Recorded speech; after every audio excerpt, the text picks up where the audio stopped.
Muy buenas a todos nuevamente. Vamos a continuar con esta lectura comentada en el noveno día, la novena lectura, que está hoy titulada Traer a los hijos para estar bajo el gobierno divino. En Génesis, desde el capítulo 1 al 11, encontramos 4 grandes principios que pueden ayudar a los padres a entender mejor a los hijos y así ayudarlos en la larga y exhaustiva tarea de llevarlos a volverse a Dios. Hasta el capítulo 3, el hombre vivía completamente en dependencia de Dios. Es decir, la relación era 100% de dependencia. Después de la creación del hombre en la tierra, por medio de Dios, esa dependencia y esa relación con el Dios creador era 100% y absoluta. Su vida, además de ser muy sencilla, giraba en torno a Dios. Sencilla porque no había complicaciones en tener cosas para poder satisfacer necesidades de seguridad y de recreación y de otras cosas que no eran necesarias en esa época, ¿no? Entonces la vida era muy sencilla y simplemente habría una dependencia de Dios. Giraba en torno a Dios. Ni siquiera usaba ropa y tenía contacto diariamente con Dios. Así que léanse los primeros capítulos de Génesis, donde ustedes puedan confirmar esa lectura específica de la creación de Dios. Por eso los maestros de la Biblia llaman a ese periodo la dispensación de la inocencia. El hombre vivía completamente en una dependencia total de Dios y no había malicia, no había pecado, no había nada que interfiriera en la relación con Dios. Era una vida de inocencia completa, absoluta. No sabemos con exactitud cuánto tiempo duró ese periodo. Sin embargo, el capítulo 3 registra su final exactamente con la caída del hombre. Cuando el hombre come del árbol, del fruto del árbol, y pensando que iba a ser como Dios y desobedece a Dios. En ese momento el hombre cae de su inocencia y de su dependencia de Dios y comienza otra etapa, después de la cual el hombre se convirtió en un pecador y experimentó sensaciones que jamás había tenido. Entonces, hoy a nosotros en estos tiempos es difícil de explicar porque las personas, nosotros no pasamos por la etapa de la inocencia. Nosotros llegamos al mundo con la transgresión, ¿no? Y tenemos que comenzar a volvernos a Dios, al árbol de la vida, y también tenemos que hacerlo con nuestros hijos. Si nosotros nos llegó la palabra de Dios, nos llegó el evangelio, nos llegó la oportunidad de volvernos a la etapa de la dependencia total de Dios. Pero nosotros no pasamos por la etapa de la inocencia, nosotros llegamos con la transgresión y es importante que nosotros reconozcamos entonces que eso sucedió y que nosotros tenemos que volvernos a Dios.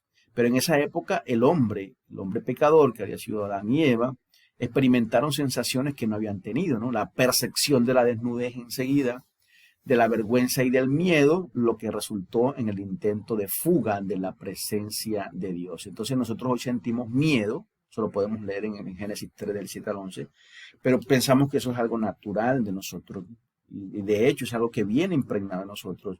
Tenemos vergüenza, no está la inocencia completa, entonces nosotros no vivimos la época de la inocencia, por lo tanto no podemos hacer el comparativo. Pero lo que está en la palabra, como Dios es, y Dios es el que habla en la palabra, y para nosotros es falible, o sea, es infalible lo que dice ahí, perdón. Nosotros creemos que lo que está ahí es cierto, entonces entendemos que tenemos que pasar a estar otra vez en esa dependencia de Dios. Entonces tales hechos marcaron el final de la dispensación de la inocencia y el comienzo de la otra dispensación, de la conciencia, ¿no? Entonces comenzó a ser activada la conciencia, un órgano que estaba ahí, pero que no estaba funcionando, pero cuando llegó el pecado, comenzó a funcionar. Inmediatamente después de la desobediencia de Adán, su conciencia fue despertada. No fue creada después de la caída, estaba ahí, sino que fue puesta en funcionamiento después de la caída. El Dios omnisciente, conociendo la posibilidad de que el hombre cayera, creó ese elemento protector en el espíritu humano, a fin de ayudarlo a discernir lo correcto y lo equivocado. Y por eso nosotros tenemos que volvernos a Dios de continuo, porque si no nuestra conciencia se va a cauterizar, nuestra conciencia se va a debilitar y no va a poder activar el elemento de arrepentimiento y de sensibilidad para con Dios. Es lo mismo que sucede con cualquier órgano del cuerpo, ¿no? Por ejemplo, nosotros tenemos el hígado, que es un órgano que hace filtraciones en nuestro cuerpo de la sangre, pero llega un momento en que le echamos tanta basura alimenticia que el hígado deja de funcionar y no filtra y comienzan a hacerle a las personas lavado de la sangre artificial, porque ya el órgano no funciona.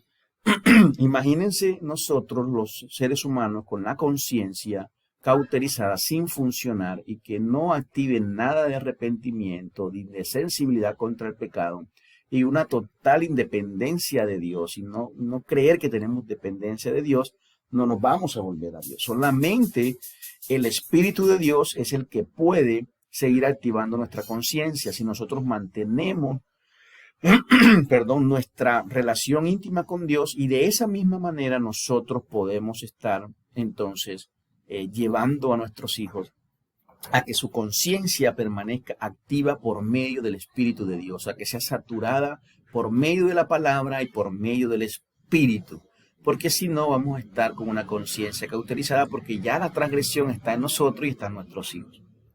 Entonces, el elemento protector en el espíritu humano, la conciencia, a fin de ayudarlo a discernir lo correcto de lo equivocado.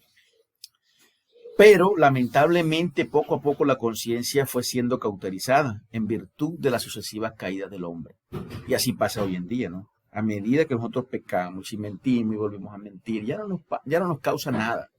Si una persona comienza a matar a una persona, digamos que el primer día se siente muy mal, pero después vuelve y mata, después ya esos sicarios ya no sienten nada al matar a una persona, tienen la conciencia cauterizada.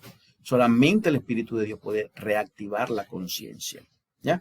Entonces, por las sucesivas caídas, el hombre cauteriza su conciencia y quiere tener una independencia de Dios, hasta que esa conciencia pierde totalmente su función. Una trágica consecuencia de esto fue la crueldad y la banalización de la misma vida humana.